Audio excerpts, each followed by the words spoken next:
প্ৰতিষ্ঠা সন্মানীয় ডক্টৰ হিমন্ত বিশ্ব শৰ্মা ডাঙৰীয়া খবৰ কেনেকুৱা সকলোৰে খবৰ ভাল তেতিয়ালে মোৰ লগত কব ভাৰত মাতা কি নৰেন্দ্ৰ মোদী অমিত শাহ জেপি নাড্ডা দিলীপ শইকীয়া কোকৰাঝাৰৰ কাৰ্যকৰ্তা বহুত বহুত ধন্যবাদ মোৰ মাতটো আজি অকণমান ফাটি আছে সেইকাৰণে অকণমান আপোনালোকে মোৰ লগত সহ্য কৰিব লাগিব কিন্তু মই যিমান পাৰো মই আপোনালোকক মোৰ মনৰ কথাখিনি ক'ব যত্ন কৰিম আপোনালোক ধুনীয়াকৈ বহি লওক ঠিক আছে আমাৰ মাজত উপস্থিত নালাগে সব কাৰ্যকৰ্তা গৰমত আছেতো ময়ো গৰমতে থাকিব লাগে না আমাৰ মাজত উপস্থিত ভাৰতীয় জনতা পাৰ্টিৰ সন্মানীয় সভাপতি দিলীপ শইকীয়া ডাঙৰীয়া মন্ত্ৰী অশোক সিংহাল ডাঙৰীয়া দীপ্লু ৰঞ্জন শৰ্মা ডাঙৰীয়া আমাৰ জিলা সভাপতি গোসাই বসুমতাৰী ডাঙৰীয়া বনেন্দ্ৰ মুছাহৰী ডাঙৰীয়া অৰূপ দে ডাঙৰীয়া সজল সিংহা ডাঙৰীয়া ৰাজীৱ ব্ৰহ্ম ডাঙৰীয়া অশ্বিনী ৰায় চৰকাৰ ডাঙৰীয়া হৰেণ দেউৰী ডাঙৰীয়া ভাৰতী দৈমাৰী ডাঙৰীয়ানী বিভিন্ন MCLA সমষ্টিৰ পৰা অহা আমাৰ কাৰ্যকৰ্তাসকল আইমাতৃসকল আৰু যুৱক যুৱতী বন্ধু বান্ধৱীসকল মই কোকৰাঝাৰত বহুতবাৰ আহিছোঁ দুৰ্গা পূজাত আহিছোঁ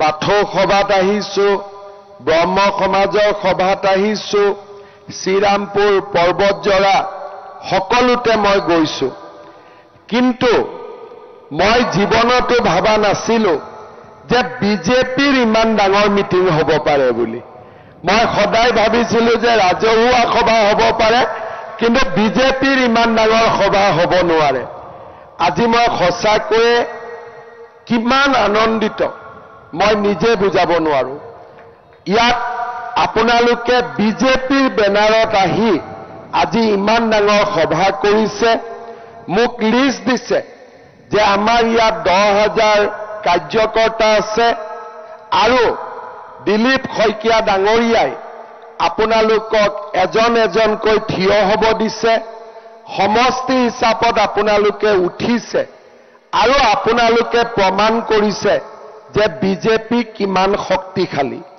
মই মাত্ৰ 4-5টা সমষ্টিক আকৌ এবাৰ উঠিব কম গোটেইকেইটাক উঠিব কলে সময় লাগিব আপোনালোকে ফকিৰা গামখিনি এবাৰ থিয় হৈ দিয়কচোন বিজেপি জিকিব নে নাই এইবাৰ পুৰা জিকিব 100% বঢ়িয়া বনৰগাঁও জিকিব নে নাই একদম জিকিব 100% জিকিব বঢ়িয়া কচুগাঁও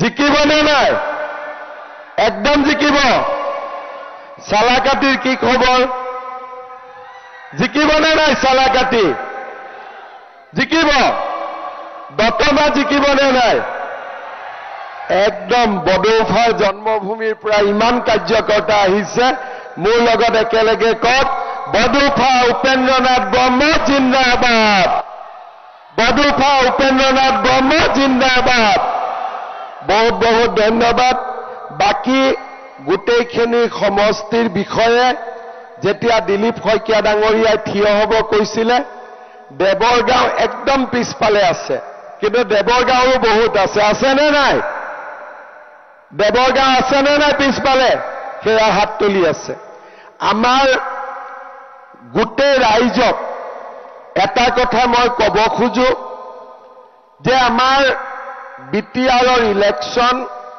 আমি সেপ্টেম্বৰ মাহত অনুষ্ঠিত কৰিম দুৰ্গা পূজাৰ আগতে আমি বিটিআৰৰ ইলেকশ্যন সামৰণি মাৰিম আগষ্ট মাহত ইলেকশ্যনৰ প্ৰচাৰ আৰম্ভ হ'ব আৰু সেপ্টেম্বৰত আমি ইলেকশ্যন শেষ কৰিম কিন্তু সেপ্টেম্বৰত বিটিআৰ ইলেকশ্যন শেষ কৰি আপোনালোক বহি থাকিব নোৱাৰিব, কাৰণ আমাৰ লক্ষ্য বিটিআৰতো জিকিব লাগিব আৰু দিছপুৰতো আমি তৃতীয়বাৰৰ কাৰণে বিজেপিৰ চৰকাৰ গঠন কৰিব লাগিব।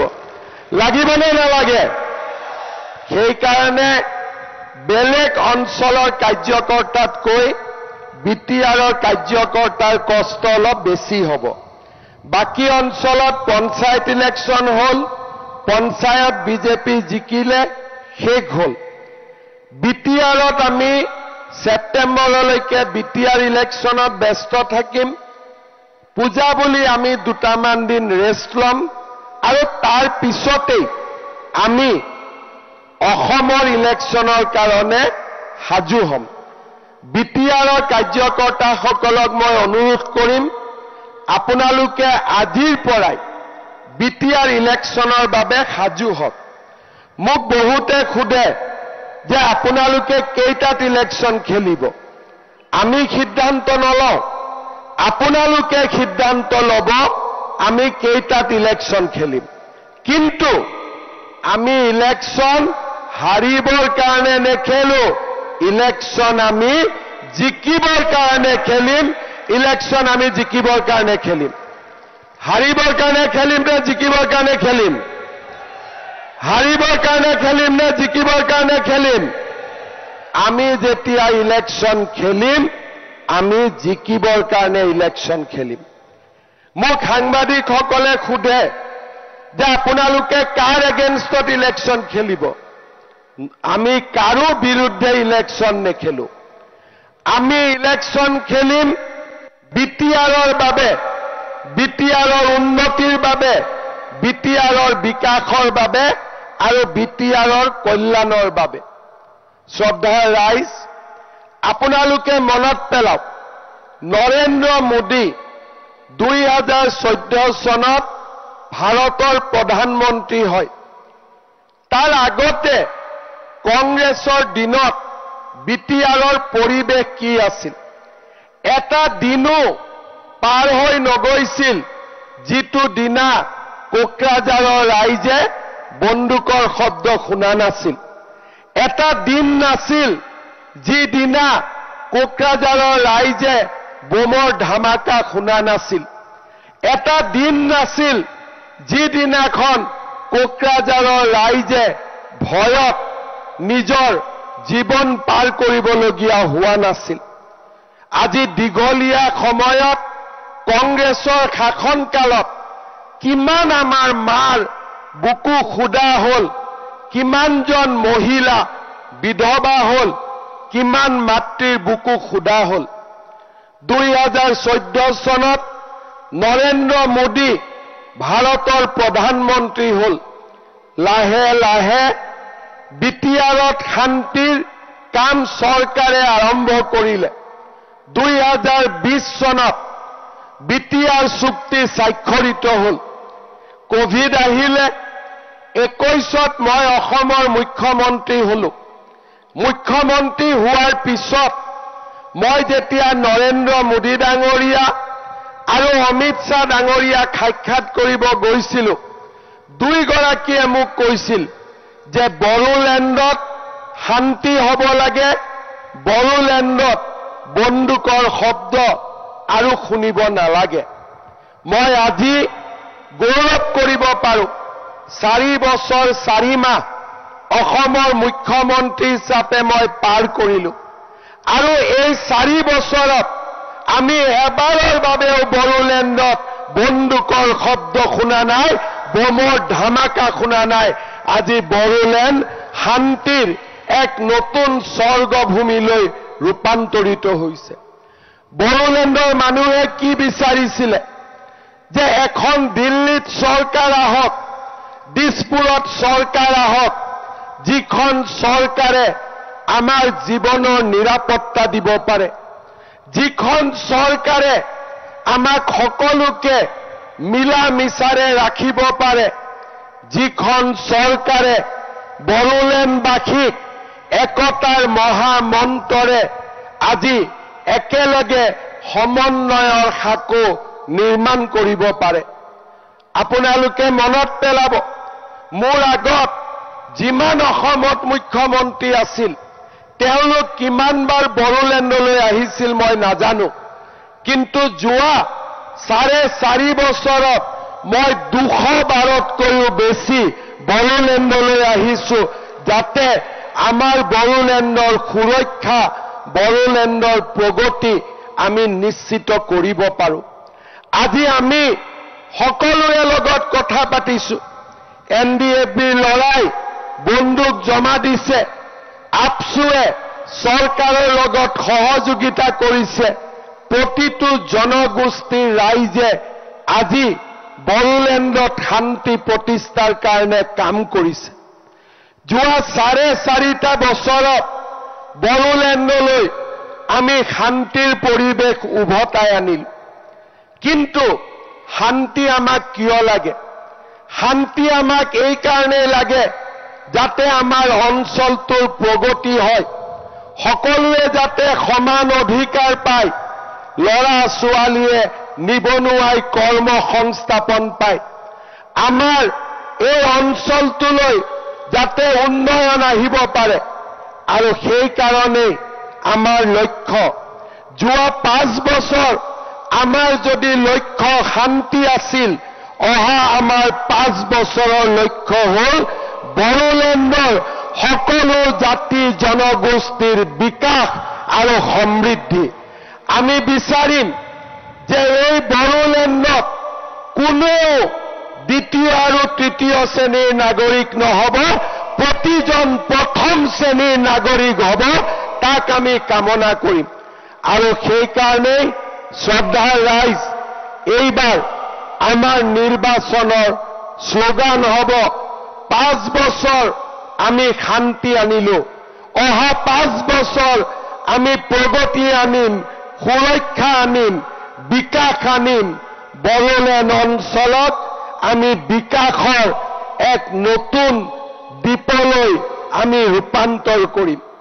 শ্ৰদ্ধাৰ ৰাইজ, আজি প্ৰধানমন্ত্ৰী নৰেন্দ্ৰ মোদী ডাঙৰীয়া, গৃহমন্ত্ৰী অমিত শ্বাহ ডাঙৰীয়াৰ নেতৃত্বত আমি এটাকৈ কাম কৰি গৈছো। বড়োলেণ্ডৰ ৰাস্তা ঘাট, স্কুল কলেজ আজি আমি সকলোতে পৰিৱৰ্তন আনিছো।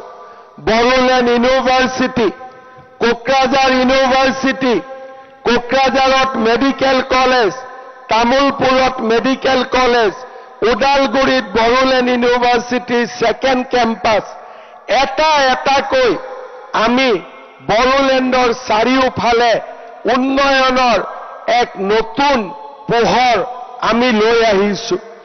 আজি আমি প্ৰত্যেকটো পদক্ষেপতে প্ৰয়াস আৰু প্ৰচেষ্টা কৰিছো যাতে বড়োলেণ্ডৰ ৰাইজে নিৰাপদ অনুভৱ কৰে, বড়োলেণ্ডৰ ৰাইজে প্ৰগতি বিচাৰি পায়, শান্তি বিচাৰি পায়, সমৃদ্ধি বিচাৰি পায়। আজি মই এই সভা শেষ কৰি আকৌ কোকৰাঝাৰৰ DC অফিচত যাম। কিয় মই যাম? কাৰণ মই বিচাৰিছো যে আমাৰ চৰকাৰৰ আঁচনিবিলাক যাতে বড়োলেণ্ডৰ ৰাইজে পাব পাৰে। এইবাৰ আমি অৰুণোদয় আঁচনি কোকৰাঝাৰ জিলাত আমি বিচাৰিছো যাতে প্ৰতিটো দুখীয়া পৰিয়ালে অৰুণোদয় আঁচনি পাব পাৰে। আজি আমি নতুনকৈ অৰুণোদয়ৰ বাবে গাঁও সভা পাতিছো। 17 ছেপ্টেম্বৰ প্ৰধানমন্ত্ৰী নৰেন্দ্ৰ মোদীৰ জন্মদিন। সেই দিনটোতে আমি অৰুণোদয় তৃতীয় অৰ্থাৎ আৰু বহুত বেছি হিতাধিকাৰীক লৈ আমি আৰম্ভ কৰিম। আজি মই DC কোৰ্টত যাম, মহিলা উদ্যমিতা লাখপতি বাইদেউৰ আঁচনিৰ হিতাধিকাৰীৰ তালিকা চূড়ান্ত কৰিম। আজিয়েই মুখ্যমন্ত্ৰীৰ আত্মনিৰ্ভৰ অসম অভিযান আমাৰ বড়োলেণ্ডৰ প্ৰত্যেকটো বিধানসভা সমষ্টিলৈ আৰু 4,000কৈ ৰেচন কাৰ্ড আৰু তাৰ লগে লগে আমাৰ বড়োলেণ্ডৰ দুখীয়া ৰাইজ যাতে উপকৃত হ'ব পাৰে, বিশেষকৈ চাহ বাগিচা অঞ্চলৰ কাৰণে এটি কলি দুটি পাত আমি আঁচনিৰ বিষয়ে আজি কথা পাতিম আৰু হিতাধিকাৰীক চূড়ান্ত কৰিম। অৰ্থাৎ ৰাজনীতিৰ লগে লগে ৰাইজৰো যাতে উন্নতি হয় তাৰ বাবে ভাৰতীয় জনতা পাৰ্টিয়ে হাতে হাত ধৰি কাম কৰিছে। আজি ভাৰতীয় জনতা পাৰ্টিয়ে বিটিআৰক অসমৰ আটাইতকৈ প্ৰগতিশীল অঞ্চল হিচাপে ৰূপান্তৰ কৰাৰ বাবে নিৰন্তৰ প্ৰচেষ্টা কৰিছে। আজি আমি আমাৰ চৰকাৰৰ দিনতেই আমি সকলো শ্ৰেণীক একেলগ কৰি বড়োলেণ্ডত যাতে কেতিয়াও আমি বন্দুকৰ শব্দ শুনা নাপাওঁ তাৰ বাবে আমি একত্ৰিতভাৱে কাম কৰিছো। মই আজি অত্যন্ত আনন্দিত যে যোৱা 5টা বছৰত আমি বড়োলেণ্ডত শান্তি প্ৰতিষ্ঠাৰ কাৰণে যি কাম কৰিছিলো আজি বড়োলেণ্ডবাসীয়ে তাৰ বাবে বিজেপিক আশীৰ্বাদ দিছে। যোৱা কেইদিনমান আগতে আমি ওদালগুৰিলৈ গৈছিলো, অভূতপূৰ্ব উৎসাহ। ওদালগুৰিৰ ৰাইজে মোক কৈছে যে বিজেপিয়ে যাতে ইলেকশ্যন খেলে আমি এইবাৰ বিজেপিক ভোট দিম। ওদালগুৰিৰ পিছত আমি তামুলপুৰলৈ গৈছিলো, তামুলপুৰৰ ৰাইজেও কৈছে বিজেপিয়ে ইলেকশ্যন খেলিব লাগে আমি বিজেপিক ভোট দিম। যোৱা পৰহি দিনা মই বাক্সা জালাহলৈকে গৈছিলো, হাজাৰ হাজাৰ কাৰ্যকৰ্তা একত্ৰিত হৈ আমাক কৈছিলে যে দাদা 5টা সিটত ইলেকশ্যন খেলক, বাক্সাত আমি 5টাতে আপোনালোকক জিকাই দিম। আৰু আজি কোকৰাঝাৰত 12টা সমষ্টিৰ ভিতৰতে আজি উৎসাহ উদ্দীপনা আমি নিজে দেখা পাইছো। 9 তাৰিখে মই আকৌ চিৰাঙলৈকে আহিম আৰু চিৰাঙৰ কাৰ্যকৰ্তাসকলকো সুধিম যে আমি নিৰ্বাচন খেলিম, আপোনালোকে কষ্ট কৰিবনে নাই। মোৰ বিশ্বাস এই 5খন জিলাতে আজি বিজেপিৰ কাৰ্যকৰ্তাসকল নিজে প্ৰস্তুত হৈছে যে আমি ইলেকশ্যন খেলিম, আমি ইলেকশ্যন জিকিম। এয়া হল মোৰ প্ৰথম ভ্ৰমণ। ইয়াৰ পিছত 21 তাৰিখৰ পৰা মই প্ৰতিটো MCLA সমষ্টিলৈ যাম আৰু আপোনালোকক তাতো মই একেলগে লগ পাম। যাব লাগিবনে নাই? যাব লাগিবনে নাই? 21 তাৰিখৰ পৰা আমি দিনে 2টাকৈ MCLA সমষ্টিলৈ যাম যাতে বড়োলেণ্ডৰ ৰাইজে আমাক ক'ব পাৰে যে ছাৰ, দাদা, মামা, আমি ইলেকশ্যন হাৰিবৰ কাৰণে নেখেলো, আমি ইলেকশ্যন জিকিবৰ কাৰণে খেলিম। আৰু যি কেইটা সমষ্টিতে আমাৰ কাৰ্যকৰ্তাসকলে মোক ক'ব যে আমি জিকিবৰ কাৰণে ইলেকশ্যন খেলিম, তাতে আমি ইলেকশ্যন খেলিম। মই আজি আপোনালোকক কথা দিছো, হ'বনে নাই? আমি জিকিবৰ কাৰণে খেলিম নে হাৰিবৰ কাৰণে খেলিম? জিকিবৰ কাৰণে খেলিম নে হাৰিবৰ কাৰণে খেলিম? একদম আমাৰ উদ্দেশ্য আমি জিকিবৰ কাৰণে খেলিম। দিল্লীত বিজেপি, দিছপুৰ বিজেপি আৰু কোকৰাঝাৰতো যদি আমি বিজেপি জিকিব পাৰো, আমি অসমখনক BTCক আমি বহু দূৰ আগুৱাই লৈ যাব পাৰিম। শ্ৰদ্ধাৰ ৰাইজ, আমি কাৰো বিৰুদ্ধে নহয়। কোনোবাই কৈছে আপোনালোক UPPLৰ বিৰুদ্ধে নেকি? নহয়। আপোনালোক BPFৰ বিৰুদ্ধে নেকি? নহয়। নতুন পাৰ্টি হৈছে তেওঁলোকৰ বিৰুদ্ধে নেকি? নহয়। বোলে কংগ্ৰেছৰ বিৰুদ্ধে নেকি? কংগ্ৰেছ এতিয়া আছে ক'তনো? কংগ্ৰেছ পাকিস্তানতহে আছে, ভাৰতত আছে জানো? কংগ্ৰেছ ক'ত আছে? পাকিস্তানত আছে, বাংলাদেশত আছে, কংগ্ৰেছ ভাৰতত নায়েই। কংগ্ৰেছৰ সভাপতি আহি কি কয় যে আমাৰ দিনত মুখ্যমন্ত্ৰী BTCত নাহিছিলে, BTC ভাগে আছিলে, কোকৰাঝাৰত আছিলে আৰু আমি দিছপুৰত আছিলো, আৰু আমিও নাহো তেওঁলোকো নাযায়। মই আপোনালোকক ক'ব খোজো যে মই অসমৰ মুখ্যমন্ত্ৰী, কোকৰাঝাৰৰ ৰাইজেও মোক ভোট দিছে, বাক্সা, তামুলপুৰ, ওদালগুৰি ৰাইজেও ভোট দিছে। বিটিচিলৈ মুখ্যমন্ত্ৰী আহিব লাগে নে নালাগে? লাগে নে নালাগে? আৰু আমি বিচাৰো বড়োলেণ্ডৰ বিধায়কেও গৈ দিছপুৰ দখল কৰক, আমাৰ কোনো আপত্তি নাই। কিন্তু আমি এনেকুৱা ৰাস্তা নকৰো যে বিটিচিত বহি তোমালোকে খাই থাকা, দিছপুৰত আমি খাম, তোমালোকেও আমাৰ ফালে নাচাবা, আমিও তোমাৰ ফালে নাচাওঁ। এইটো ৰাজনীতি আমি বিশ্বাস নকৰো। আমাৰ কথা হ'ল বিটিচিটো নাখাবা, দিছপুৰতো নাখাবা, খালি বিটিচি ৰাইজে আঁচনি লাভ পাব লাগিব, অসমৰ ৰাইজে আঁচনি লাভ পাব লাগিব। আজি সেইকাৰণে আপোনালোকে দেখিছে চৰকাৰী চাকৰিত দুৰ্নীতি নাই, আঁচনিত দুৰ্নীতি নাই। আজি আমি এখন নতুন অসম আমি নিৰ্মাণ কৰিছো, পৰিশ্ৰম কৰিছো, দিনে ৰাতিয়ে ৰাইজৰ লগত থিয় হৈ ৰাইজৰ বাবে কাম কৰিবৰ বাবে আমি কষ্ট কৰিছো। উদ্দেশ্য এটাই, যাতে বিটিআৰত শান্তি হয়, বিটিআৰত প্ৰগতি হয়, বিটিআৰত উন্নতি হয়, আৰু আমাৰ অসমখন ভাৰতৰ ভিতৰতে এখন সৰ্বশ্ৰেষ্ঠ ৰাজ্যলৈ পৰিণত হয়। শ্ৰদ্ধাৰ ৰাইজ, যোৱা 4.5 বছৰ আমি চৰকাৰ চলোৱা নাই, আমি আপোনালোকৰ সৈতে লগ লাগি অসমৰ বিকাশৰ বাবে কাম কৰিছো, শান্তিৰ বাবে কাম কৰিছো। কংগ্ৰেছৰ দিনত আজি বিটিচিত কি নহৈছিলে? গোষ্ঠীগত সংঘৰ্ষ, সাম্প্ৰদায়িক সংঘৰ্ষ, কিন্তু বিজেপিৰ দিনত একো নাই, কাৰণ বিজেপিয়ে সকলো জাতিক সম অধিকাৰ দিছে, বিজেপিয়ে সকলোকে লগত লৈ কাম কৰিছে, আৰু বিজেপিয়ে বিটিচিৰ উন্নয়নৰ বাবে কাম কৰিছে। শ্ৰদ্ধাৰ ৰাইজ, আজি আমাৰ প্ৰথমবাৰৰ বাবে বিজেপিৰ কাৰ্যকৰ্তা সন্মিলন। ইয়াত যিসকল বুথ সভাপতি আহিছে, মই তেওঁলোকক অনুৰোধ কৰিম, আপোনালোকে অকণমান থিয় হৈ দিয়ক মোৰ কাৰণে। আমাৰ সকলো বুথ সভাপতি, সভানেত্ৰী অকণমান থিয় হৈ দিয়ক। বঢ়িয়া। এতিয়া আপোনালোকে মোৰ কথা শুনক। প্ৰতিটো বুথতে আমাৰ যদি সুন্দৰ কাৰ্যকৰ্তা নাথাকে, আমি ইলেকশ্যনত জিকিব নোৱাৰো।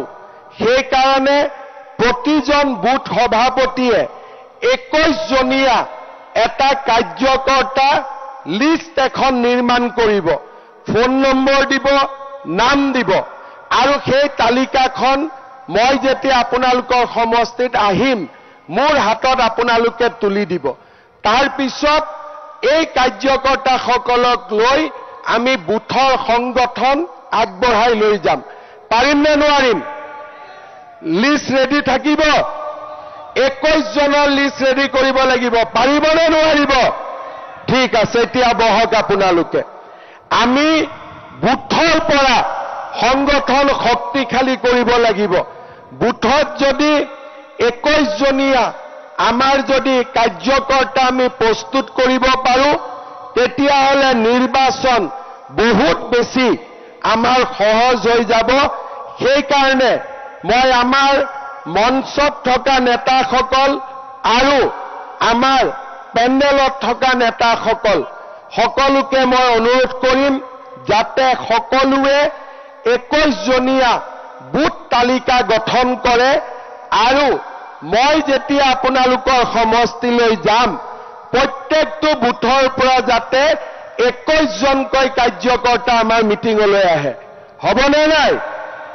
আজি আহিছো 6জনকৈ, কিন্তু যেতিয়া আমি পৰ্বতজৰাত যাম, যেতিয়া আমি গোমাত যাম, ফকীৰা গ্ৰামত যাম, যেতিয়া আমি শ্ৰীৰামপুৰ যাম, বাওখুংগ্ৰীত যাম, বনৰগাঁৱত যাম, দতমাত যাম, চালাকাটিত যাম, তেতিয়া আমি 21জনকৈ এটা এটা বুথৰ পৰা আমি কাৰ্যকৰ্তা নিমন্ত্ৰণ কৰিম, যাতে 6জনৰ পৰা আমি 21 গৈ পাওঁ জুলাই মাহৰ ভিতৰত। আগষ্ট মাহত 21জন গৈ আমি আৰু বাঢ়ি বাঢ়ি গৈ থাকিম। এই জুলাই মাহত আপোনালোকে প্ৰত্যেক বুথত 21 জন কাৰ্যকৰ্তা আপোনালোকে ৰেডি কৰিব লাগিব। কাৰণ দিলীপ শইকীয়া ডাঙৰীয়াই অলপ আগতে আপোনালোকক কৈছে যে মোৰ বুথ সবচে মজবুত। আপোনালোকে ইলেকশ্যনত মোৰ বুথত যদি মই জিকো তেতিয়াহ'লে পৰিষদীয় সমষ্টিটো মই জিকিব পাৰিম। আৰু সেই কাৰণে আমাৰ বুথ আমি মজবুত কৰিব লাগিব। আৰু এটা মই আপোনালোকক অনুৰোধ কৰিম, আমি যেতিয়া ইলেকশ্যন খেলিম আপোনালোকে মনত ৰাখিব, আমি কাৰো এন্টি কেম্পেইন নকৰোঁ, কোনো আমাৰ শত্ৰু নহয়, আমি কাৰো লগত শত্ৰুতামি নকৰোঁ। আমাৰ মাত্ৰ লক্ষ্য এটাই যে BTCত উন্নতি হ'ব লাগিব আৰু সকলো নাগৰিকে সমান অধিকাৰ পাব লাগিব। সেয়ে হৈছে আমাৰ একমাত্ৰ লক্ষ্য। মোক কোনোবাই কেতিয়াবা মেমৰেণ্ডাম দিয়ে, ছাৰ আমি BTCত ছেকেণ্ড ক্লাছ চিটিজেন। মোৰতো মনত এটাই ইচ্ছা যে ৰেলতো ছেকেণ্ড ক্লাছ ডাব্বা থাকিব নালাগে, সব ফাৰ্ষ্ট ক্লাছ ডাব্বা থাকিব লাগে, যাতে সকলো মানুহে ফাৰ্ষ্ট ক্লাছ হ'ব পাৰে। আৰু সেইকাৰণে মই বাছি বাছি চৰকাৰী চাকৰি দুখীয়া মানুহৰ ঘৰত দি আছো, যাতে দুখীয়া মানুহবিলাক ফাৰ্ষ্ট ক্লাছ হৈ যাব পাৰে। এতিয়ালৈকে আমাৰ অসমত 1.5 লাখ ল'ৰা ছোৱালীক আমি চাকৰি দিলো, কাৰো পৰা 1 টকা কোনেও কালেকশ্যন কৰিব নোৱাৰে। এতিয়া আমি 10 অক্টোবৰত আৰু 60,000 ল'ৰা ছোৱালীক আমি চৰকাৰী চাকৰি দিম, 60,000 ল'ৰা ছোৱালীক চাকৰি দিম। তাৰ মানে 2 লাখ, আগত 1.5 লাখ, এতিয়া 60,000, 2 লাখ ফেমিলি এতিয়া ফাৰ্ষ্ট ক্লাছ হৈ গ'ল। তেনেকে আমি যদি আপোনালোকক উন্নতি কৰি লৈ গৈ থাকিব পাৰোঁ, মুখ্যমন্ত্ৰী আত্মনিৰ্ভৰ অসম আঁচনি, এজন ল'ৰাক 2 লাখকৈ টকা দিছো ব্যৱসায় কৰিবৰ কাৰণে। লাহে লাহে আমাৰ দুখীয়া দৰিদ্ৰ মানুহখিনিক আমি আগবঢ়াই লৈ গৈ থাকিব লাগিব। সকলোৱে যোগ্যতা অনুসৰি মাটিৰ অধিকাৰ পাব লাগিব, সকলোৱে সমান অধিকাৰ পাব লাগিব। এয়া হৈছে আমাৰ লক্ষ্য। যোৱাকালি এখন কোকৰাঝাৰৰ বিটিআৰ প্ৰশাসনে গুৱাহাটীত এখন সভা কৰিছিলে, 26টা জনগোষ্ঠীক নিমন্ত্ৰণ কৰিছিলে। সেই সভাটো মই এটাই কথা কৈছিলো যে 26টা জনগোষ্ঠী যেতিয়া কোকৰাঝাৰত, ওদালগুৰিত সমান অধিকাৰ পাব, সেই দিনাখনে বিটিআৰ সোণৰ বিটিআৰলৈ ৰূপান্তৰ হ'ব, সোণৰ বিটিআৰলৈ ৰূপান্তৰ হ'ব। সেইকাৰণে শ্ৰদ্ধাৰ ৰাইজ, আমি চেষ্টা কৰিম যাতে ভাৰতীয় জনতা পাৰ্টীয়ে বিটিআৰৰ প্ৰতিজন নাগৰিকক সমান অধিকাৰ দিব পাৰে। এই বিটিআৰত মই যেতিয়া কাৰোবাক সুধিম যে কেনেকুৱা, বোলে আমি বিটিআৰ খুব ভাল পাওঁ। কিয় ভাল পাওঁ? বোলে আমাক ইয়াতে সকলোৱে সমান দৃষ্টিৰে চায়। সেই দিনটো যেতিয়া আমি পাম, সেই দিনাখনে আমাৰ মিছন সফল হ'ব যে হয় বিজেপিয়ে বিটিআৰত সকলোৰে মুখত হাঁহি বিৰিঙাবলৈ আজি সক্ষম হৈছে। মোদীজীয়ে কি কয়? সবকে সাথ সবকা বিকাশ, কয়নে নকয়? মোদীজীয়ে কয়নে নকয়? আৰু ঠিক তেনেধৰণে মোদীজীয়ে যেনেকে কয় সবকে সাথ সবকা বিকাশ, তেনেকৰে বিটিএডিটো আমি বিজেপি সবকা সাথ সবকা বিকাশ, এইটোৱে হৈছে আমাৰ BTC, এইটোৱে হৈছে আমাৰ ভৱিষ্যতৰ বিটিআৰ। আৰু সেইকাৰণে আমি এই নিৰ্বাচনত সকলোৰে সমান অধিকাৰ, শান্তি প্ৰগতিৰ বিটিআৰ, এই হৈছে আমাৰ লক্ষ্য। যে আমি সকলোকে লগত লৈ আগবাঢ়িম, সকলো জাতিক আমি উচিত মৰ্যাদা দিম, আমাৰ নিজৰ ভাষা সংস্কৃতিক আমি জীয়াই ৰাখিম। এই হৈছে আমাৰ লক্ষ্য। আৰু সেইকাৰণে আমি ইলেকশ্যন খেলিম। আজিৰ পৰা আপোনালোকে এইটো কথা নুসুধিব যে বিজেপিয়ে ইলেকশ্যন খেলিব নে নাই। বিজেপিয়ে ইলেকশ্যন খেলিবই, এয়া কনফাৰ্ম। আজিৰ কাৰ্যকৰ্তা সন্মিলনত আমি সকলোৱে সিদ্ধান্ত ললো যে আমি বিটিআৰত ইলেকশ্যন খেলিম। আৰু খেলিম মানে এনে নেখেলো, আমি জিকিবৰ কাৰণে খেলিম। হয়নে নহয়? অকল খেলিম নে লগত জিকিমো? অলপ সকলোৱে ডাঙৰ কৰি কওক, খেলিম নে জিকিম? পিছফালে কোৱা নাই খেলিম নে জিকিম, এইফালে কোৱা নাই খেলিম নে জিকিম। বঢ়িয়া। অকল খেলিম খেলিম সুধি নাথাকিব, জিকিম জিকিম সুধিব। চবে মোক সোধে দাদা খেলিম নে নাই? আৰে বেটা এইটো খুব জিকিম নে নাই? খেলিতো লাভ নাই যদি নিজিকো, হয়নে নহয়? গোলকিপাৰে গোল পোষ্টত কিয় বহি থাকে? বলটো ৰখাবৰ কাৰণেহে, গোল খাবৰ কাৰণে নহয়। গতিকে আমি হাৰিবৰ কাৰণে ইলেকশ্যন নেখেলো, আমি জিকিবৰ কাৰণে ইলেকশ্যন খেলিম। হ'ব? ৰেডি চব? জিকিবৰ কাৰণে খেলিম নে হাৰিবৰ কাৰণে খেলিম? পাক্কা? চা লিষ্টখন দে, মই এবাৰ ভাল কৰি সুধিব লাগিব। বনগাঁও জিকিবৰ কাৰণে খেলিম নে হাৰিবৰ কাৰণে? দতমা জিকিবৰ কাৰণে খেলিম নে হাৰিবৰ কাৰণে? পাক্কা? পৰ্বতজৰা জিকিবৰ কাৰণে নে হাৰিবৰ কাৰণে? বঢ়িয়া। গুমা জিকিবৰ কাৰণে নে হাৰিবৰ কাৰণে? বঢ়িয়া। শ্ৰীৰামপুৰ জিকিবৰ কাৰণে নে হাৰিবৰ কাৰণে? জমদুৱাৰ জিকিবৰ কাৰণে নে হাৰিবৰ কাৰণে? চৰাইবিল জিকিব নে হাৰিবৰ কাৰণে? গোসাইগাঁও জিকিবৰ কাৰণে নে হাৰিবৰ কাৰণে? বঢ়িয়া। কচুগাঁও জিকিব নে হাৰিবৰ কাৰণে? বঢ়িয়া। ফকিৰাগাম জিকিবৰ কাৰণে নে হাৰিবৰ কাৰণে? বঢ়িয়া। দতমা সুধিলো আগত, ঠিক আছে। আমাৰ বনগাঁও সুধিলো, বাওখংগি জিকিবৰ কাৰণে নে হাৰিবৰ কাৰণে? চালাকাটি জিকিবৰ কাৰণে নে হাৰিবৰ কাৰণে? দিলীপ চবতে দেখোন টিকট দিব লাগিব এতিয়া। দিব লাগিব নেকি? চবতে চবতে লাগিব, চবতে লাগিব।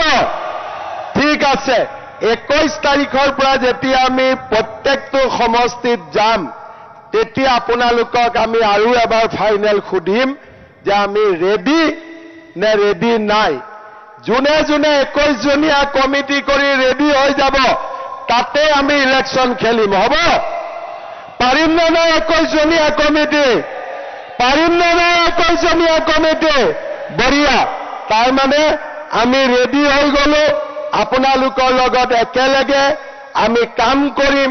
ইলেকশ্যনত জিকিবৰ কাৰণে আমি সকলোৱে ইলেকশ্যন খেলিম। হ'ব? তেতিয়াহ'লে মোৰ লগত একেবাৰে ডাঙৰকৈ মোদীজী আজি দিল্লীতো নাই, মোদীজী ক'ত আছে? আজি ব্ৰাজিলত আছে। গতিকে আমাৰ আৱাজ ক'লৈকে শুনিব লাগিব? ব্ৰাজিললৈকে শুনিব লাগিব। হয়নে নহয়? দিল্লীত থাকিলে অলপ লাহেকৈ ক'লেও হয়, কিন্তু ব্ৰাজিলৰ কাৰণেতো ডাঙৰকৈ ক'ব লাগিব। হয়নে? তেতিয়াহ'লে মোৰ লগত ক'ব ভাৰত মাতা কি। দিল্লী পাইছে, ব্ৰাজিল গৈ পোৱা নাই। ভাৰত মাতা কি। এইবাৰ ব্ৰাজিল গৈ পালে।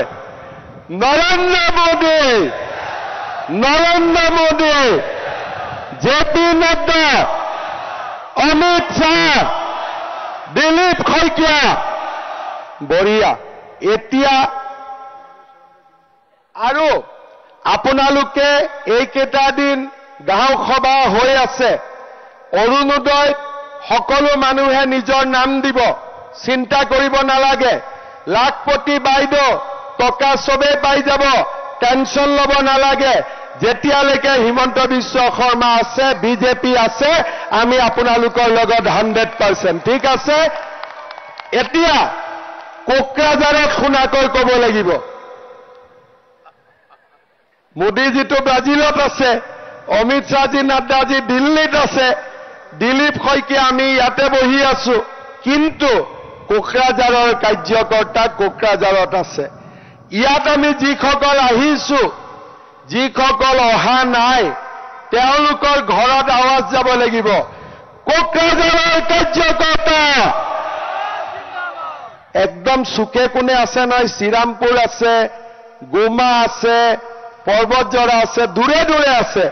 ইয়াৰ পৰা আৱাজ যাব লাগিব। সেইকাৰণে মোৰ লগত ক'ব, কোকৰাঝাৰৰ কাৰ্যকৰ্তা, কোকৰাঝাৰৰ কাৰ্যকৰ্তা, কোকৰাঝাৰৰ কাৰ্যকৰ্তা। একদম সকলোৱে শুনা পাইছে, সকলো জাগি গৈছে।